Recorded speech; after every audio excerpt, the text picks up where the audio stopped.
Halo, apa kabar Anda semua? Semoga selalu dalam kondisi sehat dan tetap semangat. Nah, seperti saya sampaikan kemarin bersama Bung Rocky Gerung, ini memang pekan-pekan politik.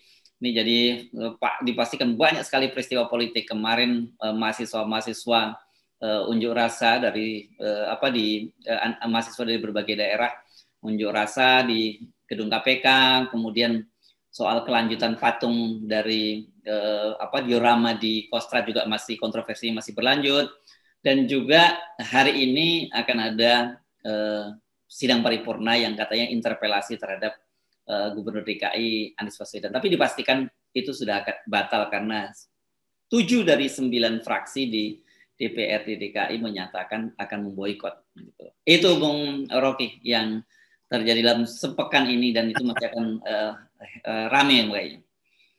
Ya, ini pekan yang akan hiruk pikuk dengan berbagai macam kepentingan. Dan hiruk pikuk itu yang justru kemarin diproyeksikan oleh Burhanuddin, indikator ya, survei, yang memperlihatkan bahwa tren penurunan legitimasi dukungan terhadap Presiden Jokowi itu terus menurun. Karena Presiden nggak ngapa-ngapain. Sebetulnya dia mesti bikin rekonsolidasi, mengkonsolidasi ulang demokrasi, tapi dia nggak lakukan tuh. Sehingga meledaklah itu di KPK, meledak di Kostrad, meledak di macam-macam tempat tuh. Meledak artinya isu kemudian bergulir pada soal-soal yang sebetulnya sudah tidak boleh diucapkan lagi, sudah tidak boleh jadi isu lagi, karena lebih penting adalah isu COVID dan ekonomi. Tapi sekali lagi memang kehidupan politik kita dikuasai oleh isu, dari satu isu ke isu yang lain, dari satu dendam ke dendam yang lain, dari semacam kebencian pada tokoh lalu pindah pada tokoh yang lain. Jadi suasana kita betul-betul suasana yang potensial untuk menimbulkan konflik sosial yang melebar. Nah, ini sebetulnya yang nggak pernah diantisipasi oleh partai-partai besar. Ada soal-soal yang selalu ingin dicuri dari kesempitan pertarungan politik hari ini. Itu yang hendak dicuri oleh PDIP, yang kemudian terbaca sebagai sekedar permainan untuk ambil keuntungan dari kasus Formula E demi Formula D. Formula D itu formula duit maksudnya tuh. Ya. Tapi itu pun kalau Anda tadi menyinggung survei pun, orang sebenarnya banyak meragukan hasil survei. Tingkat kepuasan kinerja terhadap Presiden Jokowi itu masih di atas 50% ya. Karena kalau kita detail juga surveinya itu ada yang kontradiktif. Bagaimana mungkin tingkat kepuasan sampai masih di atas 50%, padahal publik soal penanganan COVID-nya itu nggak percaya mereka. Cuma 38% angka kepercayaan publik terhadap penanganan COVID. Padahal kan sekarang isu utama kita itu kan COVID dan ekonomi. Jadi bagaimana mungkin tingkat elektabilitas, tingkat kepuasan orang di satu sisi menyatakan masih di atas 50%, tapi di satu sisi angkanya 38%. Jadi kalau kita baca-baca novel Agatha Christie dulu, ini yang disebut No Perfect Crime itu, Bung Rocky.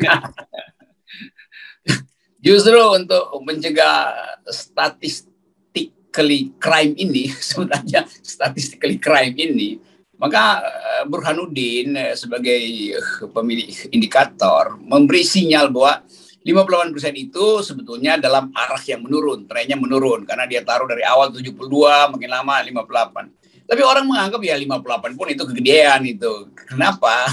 Ya karena tadi fakta-fakta di lapangan menunjukkan ketidakpuasan itu justru makin meluas. Jadi selalu saya bilang, saya potong 50%, dari 58 berarti tinggal 26. Margin of error-nya ditambahin tinggal 20. Jadi saya selalu bilang memang tinggal 17% legitimasinya tuh. Apalagi kalau kita pakai etika penelitian yang betul-betul prudent gitu. Yaitu bahwa dia mesti declare uangnya dari mana tuh. Kan indikator juga mesti beritahu, itu uang dia sendiri, uang public service-nya dia sebagai penasihat politik.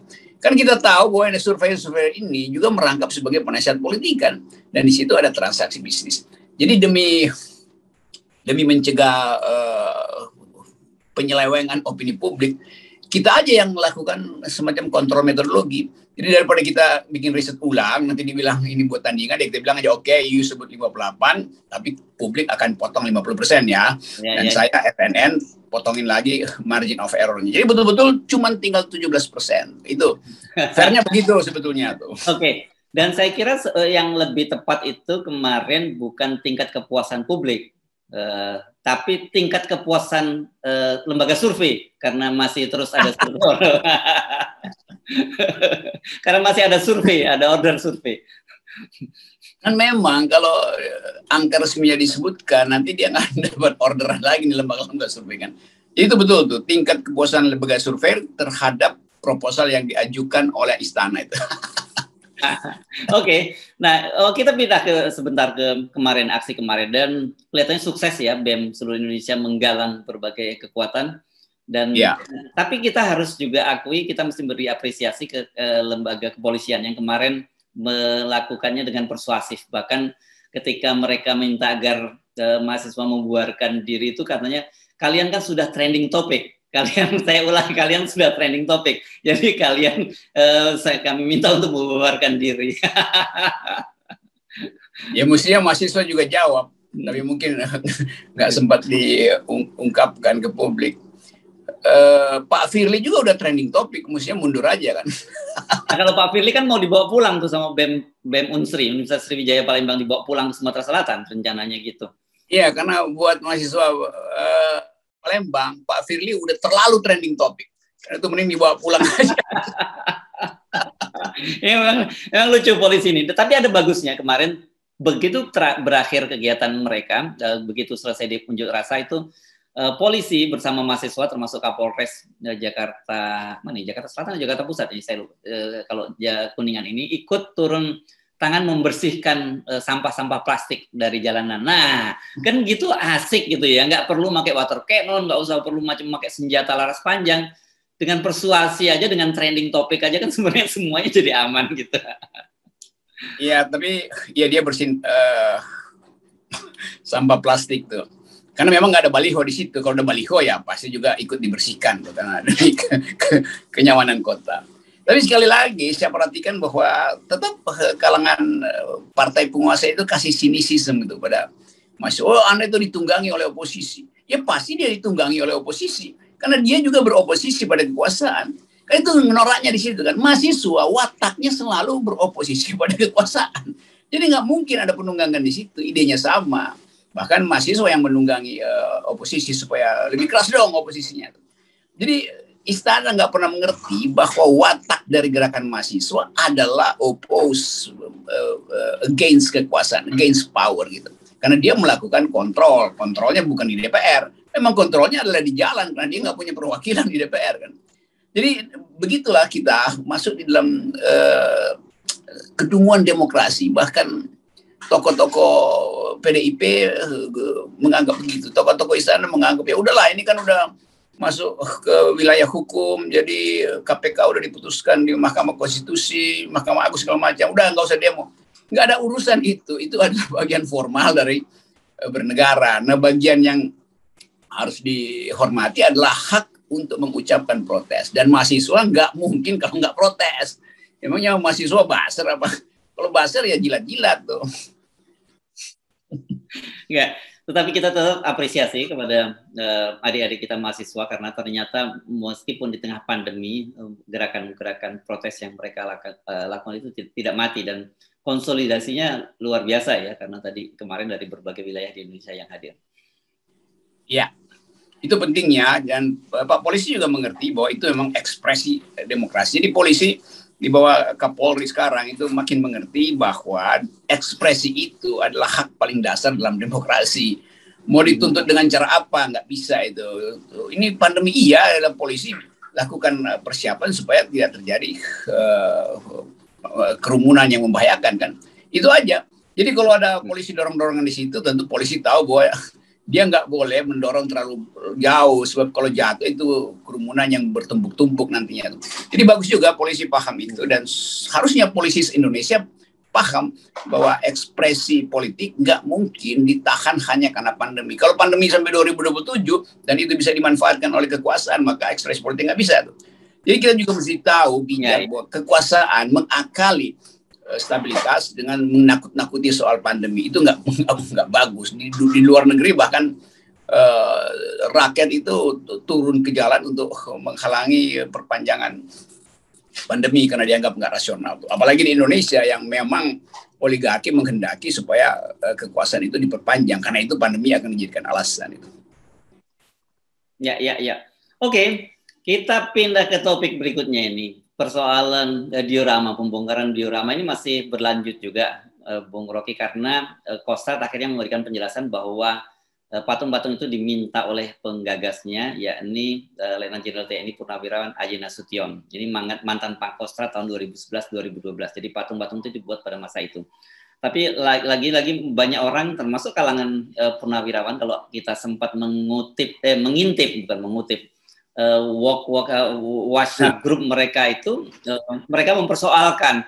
Ini bagaimanapun kan benda-benda ini sudah menjadi aset dari pemerintah, dalam hal ini TNI Angkatan Darat. Jadi, dan apalagi ada nilai historisnya, karena itu tidak bisa begitu saja, alasannya begitu diminta oleh membuat penggagasnya dan diserahkan oleh Dudung gitu. Kenapa? Karena mereka bilang, loh, saya mantan komandan batalion dulu pernah di satu tempat, misalnya ada seorang jenderal bilang begitu kepada saya pernah membelikan mobil itu untuk operasional, masa saya tarik lagi sehingga saya pensiun? Nah, banyaklah yang hal-hal semacam itu. Ya, ini alasannya terlalu pragmatis. Kalau diminta maka diberikan. Kan Pak Dudung sebagai Pangkostrat bisa kasih argumentasi bahwa Pak Nasution kami butuhkan itu, nanti kami ganti aja tuh, atau kami buatkan replika apa-apa. Jadi sebetulnya Pangkostrat itu harusnya paham bahwa nilai normatif dari diorama itu melebihi nilai sebetulnya nilai volunteer dari orang yang menyumbang itu. Kan kalau Pak Nasution diterangkan, maka pasti Pak Nasution percaya bahwa nilai historis itu melampaui kepentingan dia untuk memiliki ulang apa yang dia pasang di situ kan.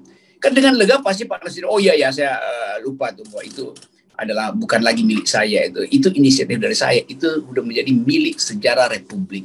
Kan begitu kan? Mestinya begitu, tapi kalau pragmatisme yang ada di dalam kalkulasi Pak Pangkostrat, Pak Dudung, maka kita anggap bahwa kalau begitu Pak Dudung nggak mengerti apa yang disebut historical event, yang sebetulnya harus dia rawat itu kan. Kan ini soalnya tuh, apa susahnya bernegosiasi dengan Pak Nasution tuh. Dan sangat mungkin Pak Nasution dengan lega mengatakan, oke, kalau gitu saya tambahkan sumbangan saya supaya diperluas koleksinya itu kan. Lalu Pak Nasution jadi ketua panitia untuk memperbanyak koleksi masalah-masalah di sekitar G30S. Sehingga nanti justru sejarawan punya bahan perbandingan. Kan sejarawan kita terbelah sebetulnya antara sejarawan yang bermarkas di Museum Sejarah ABRI yang punya versi tertentu terhadap G30S, dan sejarawan yang secara kritis melihat bahwa ada sesuatu yang belum nyambung di situ tuh. Dalam pertanyaan misalnya, memangnya 6 jenderal itu listnya datang dari siapa? Datang dari PKI, datang dari Soeharto, atau datang dari Bung Karno tuh? Kan itu pertanyaan akademis tuh. Nah itu sebetulnya yang diperlukan supaya kita punya artefak yang lengkap.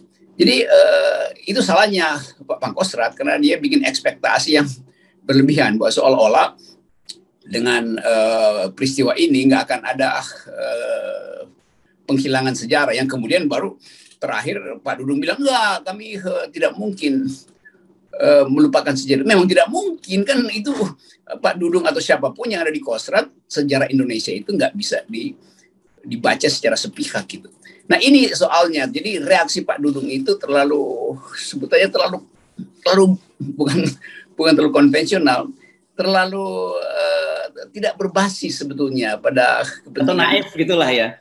Ya, saya mau hindari kata naif itu, tapi anggap bahwa Pak Dudung bahkan bukan naif sebetulnya, dia berupaya bikin kalkulasi itu sambil punya ekspektasi itu. Dalam ilmu logika namanya Pak Dudung bikin guesstimation, menduga-duga sambil mengukur. Ternyata guesstimasinya itu bertentangan dengan opini publik tuh. Ya. Ya, sehingga dia keluarkan alasan yang tadi bahwa itu diminta. Jadi itu alasan yang dangkal sebetulnya, itu gampang. Ya, apalagi kan kemarin kita juga singgung bahwa rekam jejaknya Pak Dudung ini pernah bikin patung di Bung Karno di waktu menjadi Gubernur Akmil. Dan kemudian ada juga permintaan Bu Mega untuk meluruskan sejarah G30 SPKI. Jadi orang kan kemudian dalam politik bagaimanapun yang tidak bisa melepaskan itu dari kalkulasi-kalkulasi politik gitu, dan ada hubungan-hubungan semacam itu. Ya itu yang selalu ada di dalam institusi tentara. Kalau TNI itu diseret-seret oleh politik sipil sebetulnya. Ini bahayanya kan. Ya. Dan dulu juga zaman Pak Harto ada yang disebut tentara yang pakai jam di sebelah kanan, tangan kanan, dan tentara di tangan kiri itu. Jadi untuk membedakan mana yang nasionalis, mana yang keislam-islaman gitu kan. Tentara hijau royo apa-apa dulu. Jadi itu masih ada terus karena politisi sipil berupaya untuk nyari semacam koneksi dengan militer. Padahal kita udah putuskan bahwa militer itu adalah organisasi profesional, tidak lagi terhubung dengan politik. Nah, Pak Dudung kasih kesan bahwa dia tentara nasionalis, Pak Gatot tentara yang islamis gitu kan. Dan Presiden Jokowi nggak terangkan apa-apa di situ kan. Mestinya ada semacam pidato singkat atau keterangan publik Presiden supaya ini nggak berlanjut. Kan Presiden panglima tertinggi angkatan bersenjata. Jadi soal-soal semacam ini mesti kita kembalikan, walaupun nanti akan bilang kok Presiden lagi, ya memang Presiden, angkatan panglima tertinggi Presiden. Kalau Presiden biarkan ini, itu intip-mengintip di antara politisi sipil untuk memanfaatkan institusi TNI itu akan berlanjut. Nah, Pak Gatot ya dia bukan lagi, dia udah bahkan dia resmi masuk di dalam wilayah yang politis, walaupun dia bukan anggota partai politik. Karena berupaya untuk memberi peringatan pada kekuasaan bahaya dari main-main soal sejarah itu. Ya, jadi Pak Gatot lebih lega karena dia orang sipil. Orang sipil harus menerangkan keadaan lain. Kalau dia punya posisi jabatan sebagai Pangkostrat, dia bisa kasih perintah aja atau sebagai Panglima TNI.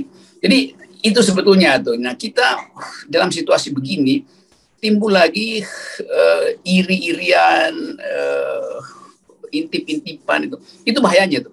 Dan kita mau tonton itu sebetulnya sebagai kegagalan Presiden Jokowi untuk menetapkan bahwa negara ini diperintah oleh hukum-hukum sipil itu, termasuk militer akan tunduk pada hukum sipil kecuali dalam keadaan perang kan begitu kan.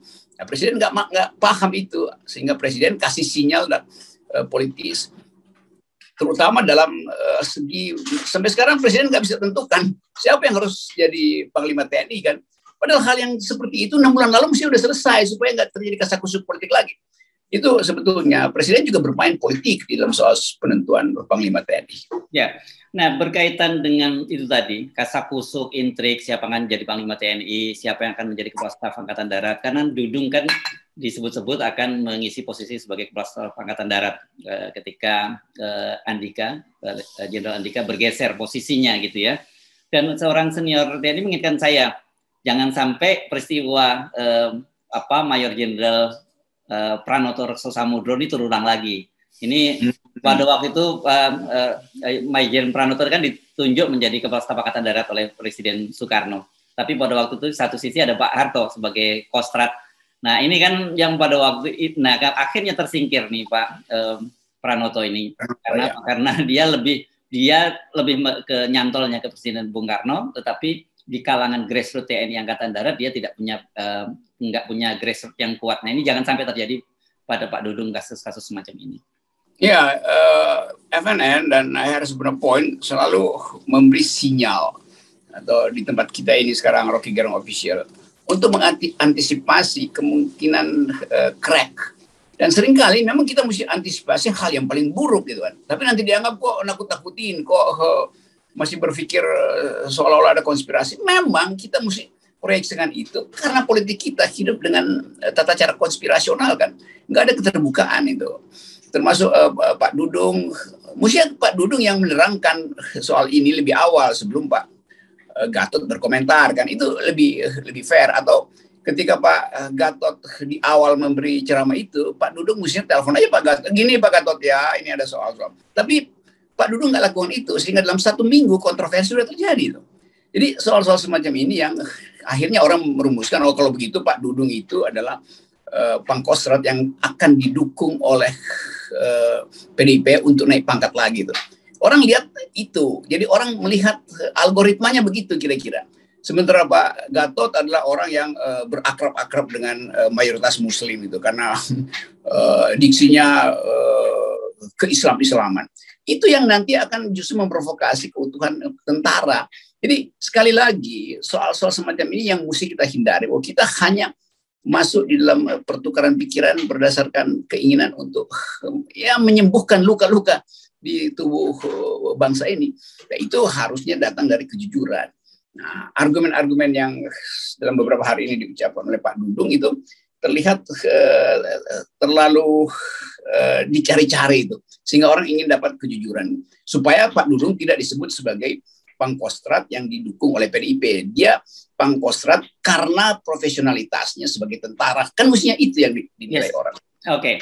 Oke, Bung Rocky. Nah, tapi saya kira kita sedikit saja disinggung karena hampir dipastikan interpelasi atau sidang paripurna hari ini di DPRD gagal karena dari 7 dari 9 partai menyatakan akan memboikot, itu hanya PDI dan PSI.